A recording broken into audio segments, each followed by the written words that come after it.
হ্যাঁ বাবা। হ্যাঁ বাবু, কেমন আছিস? এই তো বাবা ভালো, তুমি ভালো আছো? শরীর ভালো, তবে তোকে খুব মনে পড়ছে। ঈদে কি বাড়ি আসবি না? ঈদে বাড়ি আসবো কিনা বলতে পারছি না বাবা। তোমার অ্যাকাউন্টে টাকা পাঠিয়ে দিয়েছি। বাবা, আমার প্রমোশন হয়েছে, স্যালারিও বেড়েছে, পুরো 1,00,000। আলহামদুলিল্লাহ। বাবা, তুমি তো বলেছিলে পিতৃঋণ কখনো শোধ হয় না। তুমি 26 বছরে আমার পিছনে যত টাকা খরচ করেছো, তুমি কি জানো আগামী 5 বছরে সেই টাকা তোমায় ফিরিয়ে দিতে পারবো? আমার এখন স্যালারি মাসে 1,00,000 টাকা বাবা। ও, এই কথা। তাহলে শোন, তোকে একটা গল্প বলি। বলো বাবা।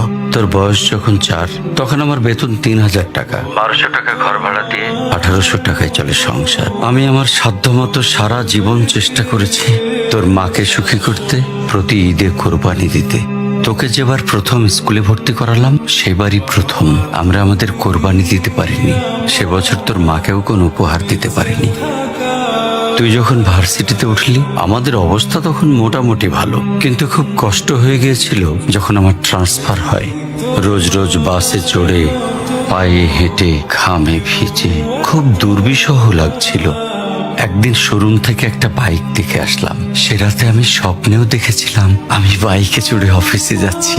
কিন্তু পরের দিন তুই বায়না ধরলি, জার্নি করতে তোর কষ্ট হয়। তোর কষ্টে আমারও কষ্ট হয় বাবা।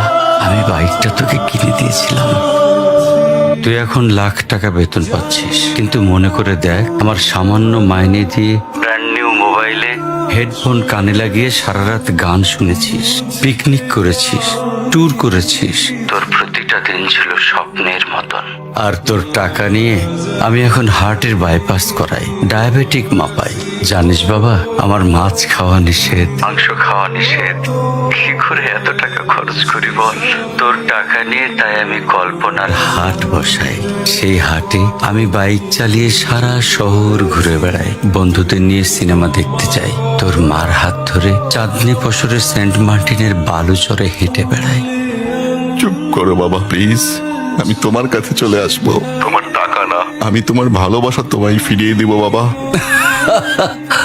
বোকা ছেলে, বাবাদের ভালোবাসা কখনো ফিরিয়ে দেওয়া যায় না।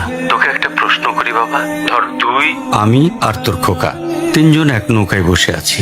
হঠাৎ নৌকাটা ডুবতে শুরু করলো। যে কোনো একজনকে তুই বাঁচাতে পারবি, কাকে বাঁচাবি?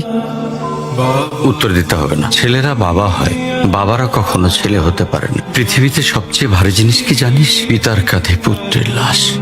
আমি শুধু জায়নামাজে বসে একটা জিনিস চাই, আমার কবরের ঘরটায় যেন আমি আমার ছেলের কাঁধে চলে যাই।